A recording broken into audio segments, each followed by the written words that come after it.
अमावस्या के दिन जो नदी, तालाब, बावड़ी, कुआं किसी भी एक जगह पर अपने पूर्वजों का नाम लेकर शाम के समय पर दिया लगाएगा, ये मेरा विश्वास रहता है, उसके लिए कुबेर भंडारी भंडार जरूर भरेगा, पितृ भंडार जरूर।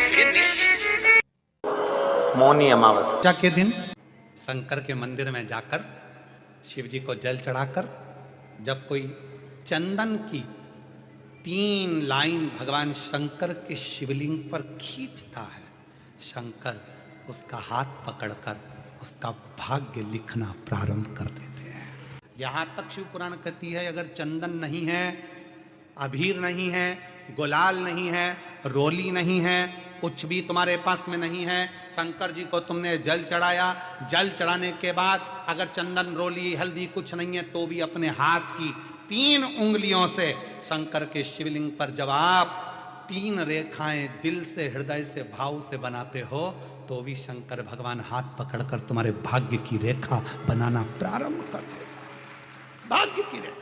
भाग्य की रेखा बनाना प्रारंभ कर देता। अब खींचो 3 लाइन। ब्रह्मा, विष्णु, महेश की 3 सलाखाएं जब शिव जी के शिवलिंग पर लगाई जाती है, यहां तक शिव पुराण कहती है, अगर हम शंकर भगवान के शिवलिंग को जल चढ़ाकर 3 रेखाएं भी ना खींच सकें, तो अपने हाथ की 3 उंगली का यदि स्पर्श मात्र भी शिवलिंग पर कर देते हैं, तो ब्रह्मा, विष्णु और महेश की करुणा हमारे ऊपर होना प्रारंभ हो जाती है। यहां तक शिव पुराण का।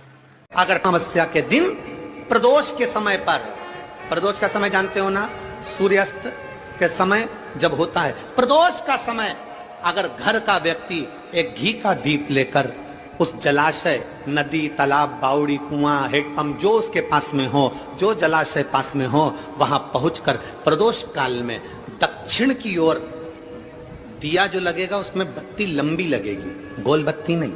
कौन सी बत्ती? लंबी बत्ती। लंबी बत्ती जानते हो सब लोग? कपास की जो बाती होती है वो लंबी वाली, गोल बाती नहीं, फूल बाती नहीं, लंबी बाती। कपास की बाती को लंबा कर कर वो बाती घी के दिए में रखकर, बाती का मुख दक्षिण का कर कर अगर दीप प्रज्वलित किया जाता है, तो वो घर के पितर कभी बद्दुआ नहीं देते, उन पितर आशीर्वाद देकर ही जाते हैं। पहला चंदन बाबा के शिवलिंग पर, दूसरा गणेश जी पर चंदन की उंगली, तीसरा षडानंद कार्तिकेय पर चंदन की उंगली, चौथा अशोक सुंदरी पर चंदन की उंगली, 5वां जलाधारी पर चंदन की उंगली, 6ठा जो शिवलिंग का जल बह रहा है इसके ठीक विपरीत की ओर चंदन की उंगली, और 7वां चंदन नंदी के मस्तक के ऊपर जो 2 सींग लगे रहते हैं उस पर चंदन की उंगली। ये कब लगाई जाती है? या तो अमावस्या के दिन आपको लगता है कि हमारे पूर्वजों का उद्धार नहीं हुआ, हमारे पूर्वजों का कल्याण नहीं हुआ, कहीं अधोगति में कोई चला गया है, उसका बस एक बार, रोज नहीं जरूरत है। मौनी अमावस्या के दिन अगर आप शिव जी को एक कटोरी में पंचामृत बनाकर ले जाते हैं, दूध, दही, शहद, घी, शक्कर, ये सब मिलाकर यदि आप लेकर जाते हैं और ले जाकर भगवान शंकर के सामने समर्पित करते हैं, एक बेलपत्री अशोक सुंदरी, अभी तक आपने जो बेलपत्री चढ़ाई है अशोक सुंदरी के ऊपर, डंडी का मुख जहां से पानी बहता है उस ओर रखा जाता है। पर जब हमें ऐसा लग रहा है कि हमारे पितृ भूखे हैं या हमारे पूर्वज प्यासे हैं या उनको भाग नहीं मिल रहा, इसलिए मेरा कोई काम नहीं हो रहा, इसलिए शिव राजी नहीं हो रहा है, तो ये बेलपत्री के भाग को बदल दिया जाता है। ये बेलपत्री अशोक सुंदरी की जगह पर जब चढ़ाया जाता है, तो ये पत्ती का जो भाग है जहां से पानी बहता है उस ओर रखा जाता है, और ये डंडी का भाग शिवलिंग की ओर रखा जाता है। और यहीं पर भगवान शंकर को जो तुम पंचामृत बनाकर लेकर गए हो वो पंचामृत चढ़ाया जाता है, और वही पंचामृत थोड़ा सा शिवलिंग पर चढ़ा दिया जाता है। उसके बाद में पितृ पूर्वज जल की आस नहीं रखते, न भोजन की आस रखते हैं, क्योंकि शंकर उनको तृप्त कर देते हैं, शिव उनको पूर्ण कर देते हैं। अमावस्या के दिन सारे पितृदोष समाप्त हो जाएगा, सारा पितृदोष समाप्त। शिव महापुराण की कथा कहती है, अगर कोई विद्वत ब्राह्मण ने आपको बताया है कि आपके घर में पितृदोष है, कोई विद्वान ब्राह्मण ने बता दिया कि आपके घर में काल सर्प दोष है, कोई विद्वान ब्राह्मण ने बता दिया कि आपके यहाँ पर ये वास्तु दोष है, और इस दोष को मिटाना जरूरी है, कोई ने आपको बताया, उस समय पर हमें घबराना नहीं। उस समय में घबराने का क्रम नहीं है। कहते हैं पीपल का जो जल झड़ता है पीपल के वृक्ष से, आप लोगों ने कभी देखा है कि नहीं देखा, वो हमको नहीं मालूम।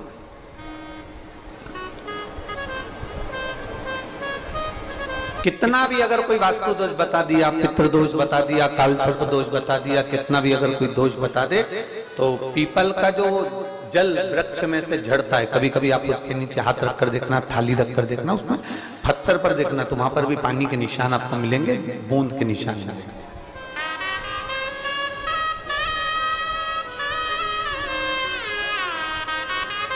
मात्र उस पीपल के वृक्ष के जल की एक बिंदी, एकमात्र बिंदी, शंकर भगवान का जो शिवलिंग है जलाधारी है, चरण है, गणेश कार्तिकेय का स्थान है, अशोक सुंदरी का स्थान है, और प्रत्येक जलाधारी में से पानी बीच में से आकर नीचे की ओर गिरता है, नीचे की ओर गिरता है। आप लोगों के स्मरण में हमने पहले भी बताया कि राइट में किसका स्थान है, गणेश जी का, लेफ्ट में कार्तिकेय, बीच में अशोक सुंदरी, ये क्या है, पार्वती जी का हस्त कमल शिवलिंग, और ऊपर से जो जल एक एक बूंद शंकर जी के शिवलिंग पर गिर रहा है, वो शंकर जी की 5 लड़कियां जया, विषहरा, शामली बारी, दौतली और देव, शंकर जी की 5 लड़कियों एक एक बूंद पानी शिव जी पर गिरा। जहां जल नीचे गिरता है उस स्थान से जहां तक जल बहकर जा रहा है, उस स्थान तक 33 कोटि देवताओं का स्थान, 33 कोटि देवताओं का स्थान। अब जहां पानी आया, जहां नीचे गिरा, उसके बीच में जो स्थान होता है, आप लोगों ने देखा है कि नहीं देखा? जिनने देखा है जरा हाथ उठाओ। ये पानी जैसे यहां तक आया और यहां के बाद नीचे गिरेगा, तब वो नाली के माध्यम से बाहर जाएगा। तो जितनी दूर यहां से वो नीचे की ओर जो गिर रहा है, यहां से वो नीचे की ओर जो पानी जा रहा है, ये जो स्थान होता है, ये हमारे 3 दोषों को निवारण तुरंत कर देता है। एक हमारा पितृदोष, एक हमारा काल सर्प दोष, और एक हमारा वास्तु दोष का निवारण ये तुरंत करता है। और ये तो हमने केवल आपको शिव महापुराण के माध्यम से बताया कि ये 3 दोष का निवारण कर देता है, पर यदि कभी आप ध्यान से लिंग पुराण को पढ़ेंगे, आप यदि लिंग पुराण को पढ़ेंगे और गीता प्रेस गोरखपुर की लिंग पुराण को लाकर यदि आप पढ़ते हैं, या गीता प्रेस गोरखपुर की शिव अंक को भी आप अगर पढ़ेंगे, उसका नंबर हमारे स्मरण में नहीं आ रहा है, शिव अंक को भी अगर आप पढ़ेंगे तो उसमें भी आपको वर्णन मिलेगा कि हम तो केवल 3 दोष का बता रहे हैं, पर हमारे शास्त्र तो यहाँ पर और भी दोषों का वर्णन कर रहे हैं। जैसे किसी ने बता दिया आपको शनि का दोष है, किसी ने बता दिया मंगल का दोष है, किसी ने बता दिया आपको केतु का दोष है, किसी ने बता दिया आपको राहु का दोष है, किसी ने आपको कह दिया कि बृहस्पति का दोष है, किसी ने कह दिया आपको ये वाला दोष है। दुनिया के जितने दोष पीपल के वृक्ष के झड़ता हुआ जल की एक बूंद का स्पर्श, भले वो सूख गई हो, उसका एक स्पर्श मात्र जहां पानी नीचे की ओर गिर रहा है, उतनी परिधि, उतनी जगह के बीच में जहां से पानी गिरता है, बस उस स्थान पर अगर वो उंगली अपना नाम और गोत्र का स्मरण कर कर भी लगा दी जाए और एक लोटा जल चढ़ा दिया जाए, तो ये जितने दुनिया के दोष हैं वो अपने आप समाप्त हो ही जाते हैं। शंकर की भक्ति का है मूल में बोल बम का नारा है। और अच्छे से समझ लो, जरा ध्यान में आ जाए आप लोगों के, नहीं तो गलत कर बैठो तो बहुत स्मरण रखिएगा। शिवलिंग जलाधारी में से पानी बहता है, नीचे की ओर जाता है। जितना मोटा शिवलिंग की ये जलाधारी होती है, उसमें से पानी जहां नीचे गिरता है, जितनी भी मोटी हो, उसमें कहीं पर भी आप बिंदी लगा सकते, कहीं उस स्थान पर आप कहीं पर भी उस बिंदी को लगा सकते। कोई कह दे तुमको कि तुम्हारा मंगल गड़बड़ है, कोई कह दे तुमको तुम्हारा राहु गड़बड़ है, कोई कह दे तुमको तुम्हारा केतु गड़बड़ है, कोई तुमसे कह दे तुम्हारा बृहस्पति गड़बड़ है, तो समझ लेना कि हमारे ग्रह की दशा को सुधारने के लिए ये जो स्थान है, बस उस स्थान पर एक बिंदु बहुत एक। अब आज के जमाने में आपने देखा होगा, जब से आप शंकर जी को जल चढ़ाना प्रारंभ करें, जब से आपने शिव महापुराण की कथा सुनना प्रारंभ करी, तब से आपने सुना होगा कि कोई भी अब ज्यादा आपको सुनने को नहीं मिलता कि वास्तु दोष हो गया, कि पितृदोष हो गया, कि कालसर्प दोष हो गया। इसके पहले का जो समय था, उस समय किसी को भी पत्रिका दिखाओ, किसी के पास भी जाओ, वास्तु दोष, कालसर्प दोष, पितृदोष, ये सारे दोष चलते रहते थे। पर तुमने जो एक लोटा जल शंकर भगवान को समर्पित करा, तुम्हारा चढ़ा हुआ जल उसी स्थान से नीचे गिर रहा है जहां हमने बिंदी लगाने का बताया, वहां से नीचे गिर रहा है, तो तुम्हारा दोष जल चढ़ाते चढ़ाते अपने आप वो दोष समाप्त होता चलेगा। सारी समस्या का हल एक लोटा जल। आप जो भगवान शंकर को समर्पित कर रहे हैं, आप भगवान शिव को जो दे रहे हैं, उसमें एक मूलता का भाव प्रकट हो गया। अपने जिनके यहाँ पितृदोष होता है, कालसर्प दोष होता है, वास्तु दोष होता है, उनको ज्यादा कुछ नहीं करना होना। महाराज एक बेल का फल लीजिए। क्या लेना है?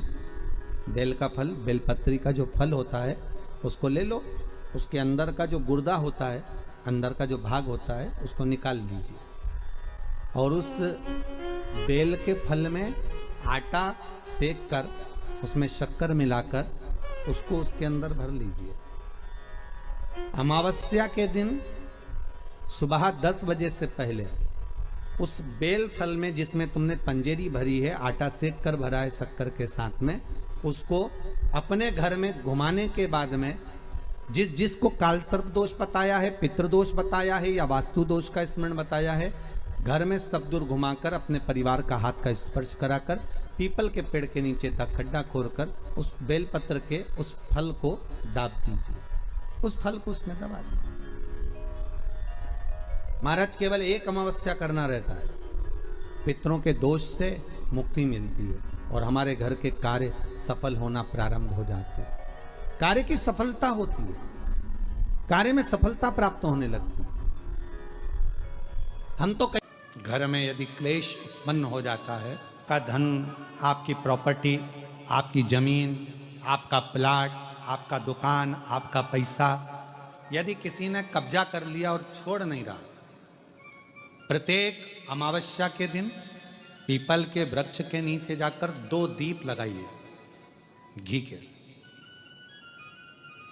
दोनों दीप के सामने एक हल्दी का चावल, एक कुंकू का चावल का दाना रख दीजिए और स्वधा स्वधा स्वधा स्वधा 3 बार कह दो और स्मरण करो, हे हमारे कुलदेव, पितृदेव, शिवदेव, महादेव, कृपा कर कर जमीन है, मेरा जो धन है, मेरी जो प्रॉपर्टी है, मेरा पैसा लोगों ने हथिया लिया, देते नहीं। गोत्र बोलकर स्मरण कर कर बाबा मेरा धन मुझे वापिस ला कर दो। अमावस्या पर करो, फिर अगली अमावस्या करो, ऐसे 2-4 अमावस्या करोगे।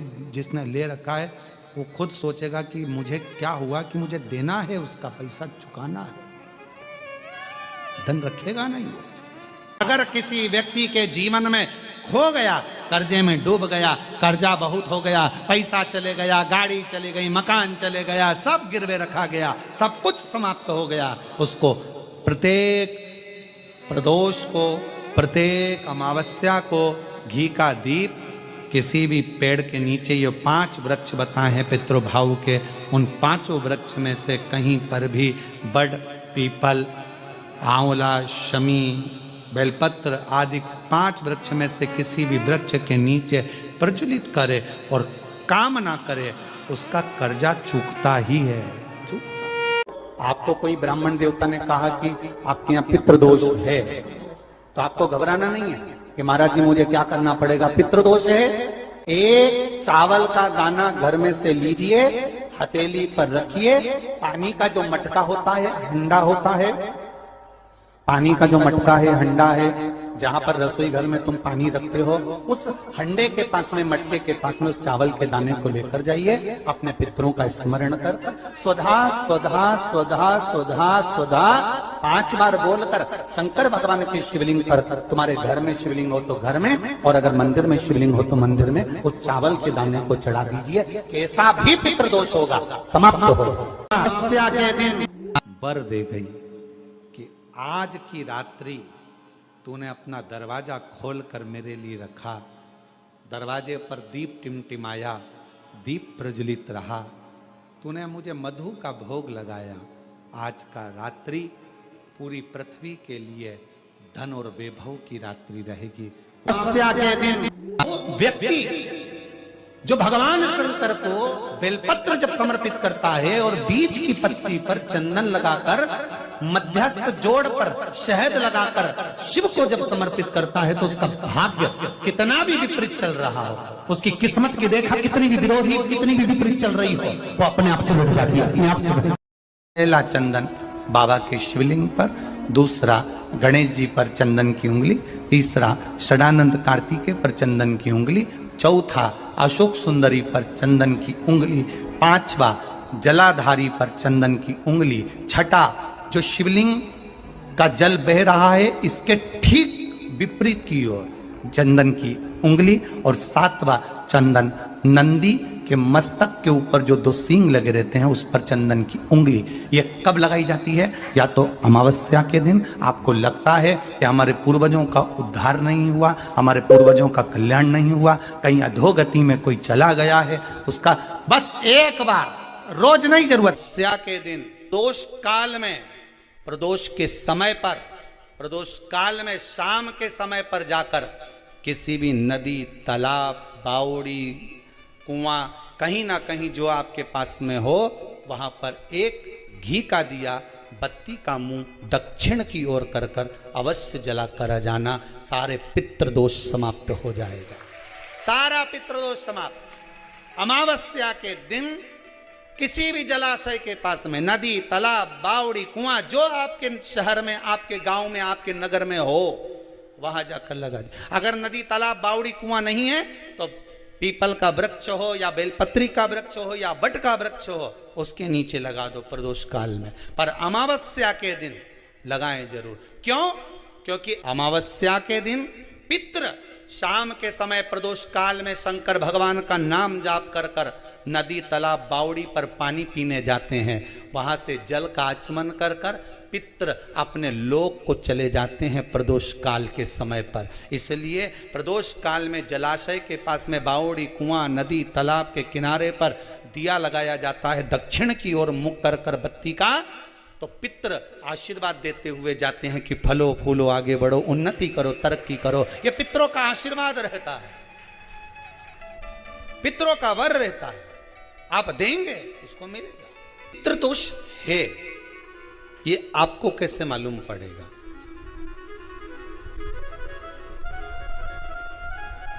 पितृ भूखे हैं, इसका तो वर्णन हमने पहले कर दिया कि रात्रि को जब आप सोने के बाद में 1-1.5 घंटे बाद अगर आपकी नींद खुल जाए, 1 घंटा 1.5 घंटा आप सो लिए, उसके बाद जो नींद खुली तो 1-1.5 घंटे तक अगर आपको नींद नहीं आ रही है, रात्रि को सोने के बाद में 1 घंटे बाद जब उठे तो आपको प्यास लग गई, भूख लगने लगी, प्यास लगने लगी कि मेरे को पानी पीना पड़ेगा, घबराहट हो रही, पानी पीना पड़ेगा। 1-1.5 घंटे सोने के बाद अचानक नींद खुले और आपको प्यास लगे, समझ लेना आपके पितृ भूखे हैं और प्यासे हैं, भूखे और प्यासे हैं, उनको जल की जरूरत है। किसी भी नदी में, सरोवर में, कुंड में, बावड़ी में, तालाब में, आप तीर्थ में जाकर जब स्नान करते हैं तो स्नान करने के बाद एक काम का नियम बना लो कि अपने हाथ की अंजलि में जल लेकर अपने पूर्वजों को देना है। प्यासे रहते हैं, भाग मांगते हैं, प्राप्त करना। 3 वृक्ष पितरों के तुल्य हैं। पहला पीपल, दूसरा बट वृक्ष, तीसरा बेलपत्र का वृक्ष। ये पितरों के तुल्य है। अगर आपको रात्रि में नींद नहीं आ रही है, ऐसा लगता है कि रात्रि को 1 घंटा 1.5 घंटा सोने के बाद कुछ गलत गलत विचार आने लगते हैं, नींद सुबह 3 बजे तक 4 बजे तक नहीं आती, 4 बजे के बाद फिर नींद आती है, तो एक प्रैक्टिकल जरूर कर देखना। एक प्रैक्टिकल करने में क्या जाता है, प्रयास करने में क्या कुछ जाता है क्या? प्रैक्टिकल कर देखना कि कहीं सीओर वाला महाराज झूठ तो नहीं बोल रहा है, तो प्रैक्टिकल करने में कुछ नहीं जाए।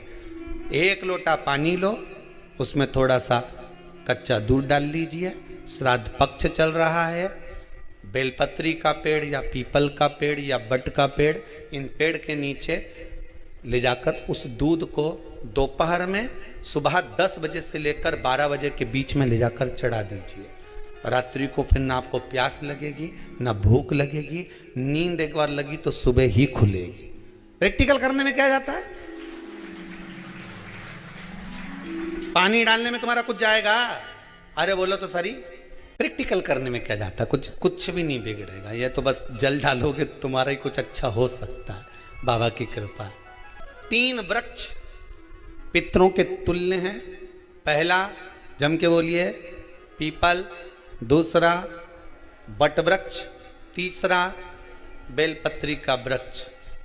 3 पीपल के वृक्ष में 52,000 ब्राह्मण एक साथ निवास करते हैं, इसलिए पितृतुल्य है। बट वृक्ष ब्रह्मा जी के मस्तक से बना, इसलिए पितृतुल्य है। और बेलपत्री का वृक्ष माता पार्वती जी के अश्रु से बना। जब आंसू गिरे थे माता जगत जननी जगदम्बा पार्वती के, उस समय पर पितृलोक में हलचल उत्पन्न हो गई थी। हमारी नातिन की आंख में आंसू कैसे आ गए? मैनावती की पुत्री है,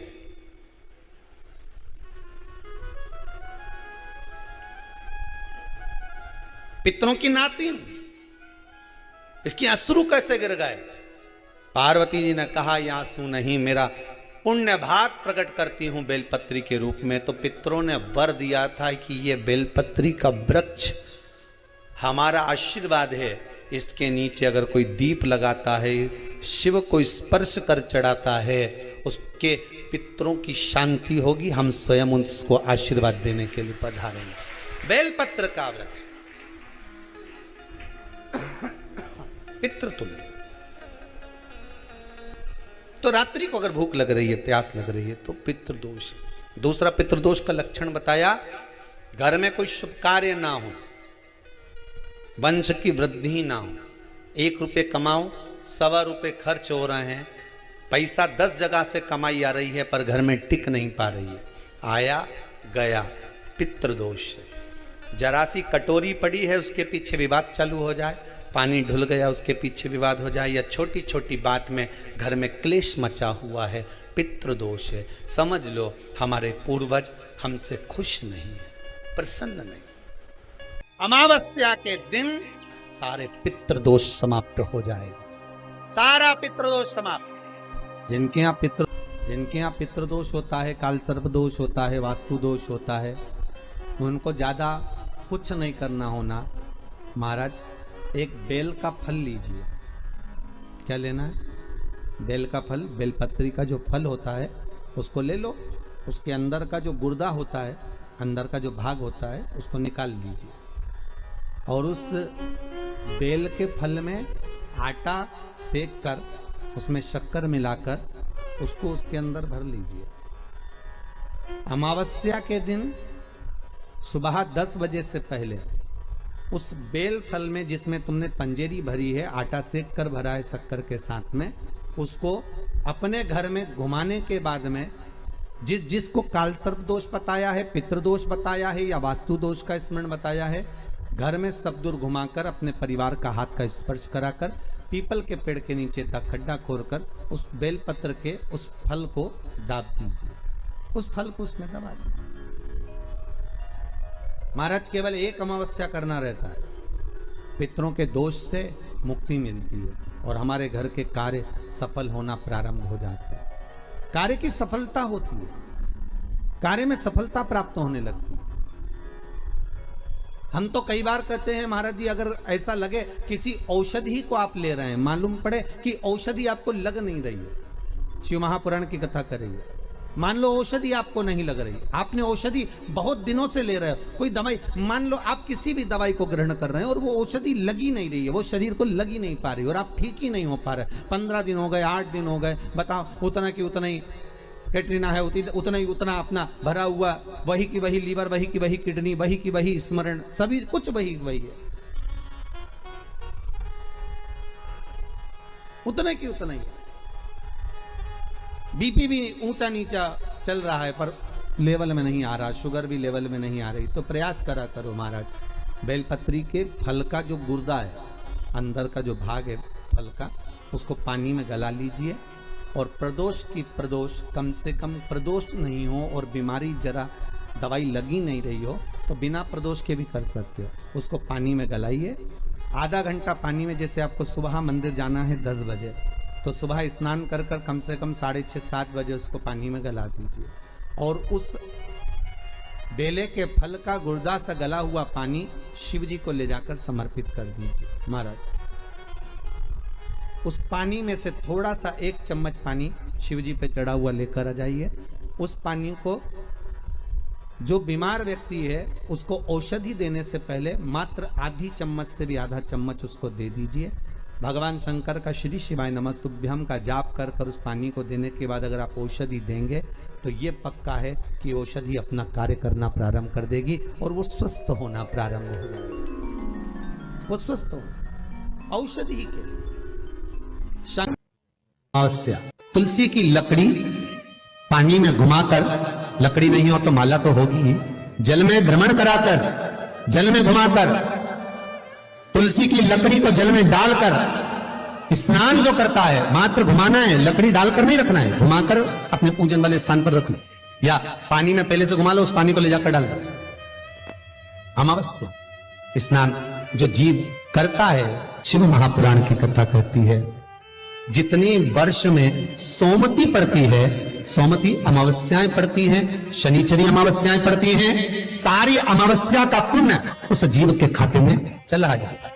तो अच्छे से ध्यान रखिएगा, आप ब्राह्मण को भोजन कराएं ना कराएं, आपने धूप छोड़ी ना छोड़ी वो पता नहीं, गाय को रोटी दी ना दी, स्वान को भोजन दिया ना दिया, कौवे को भोजन दिया ना दिया, चलेगा, पर अमावस्या के दिन, उस दिन प्रदोष काल में, प्रदोष के समय पर, शाम के समय पर जाकर किसी भी नदी, तालाब, बावड़ी, कुआं, कहीं ना कहीं जो आपके पास में हो, वहां पर एक घी का दिया, बत्ती का मुंह दक्षिण की ओर कर कर अवश्य जला कर जाना, सारे पितृ दोष समाप्त हो जाएगा। निवेदन है, माताओं से निवेदन है।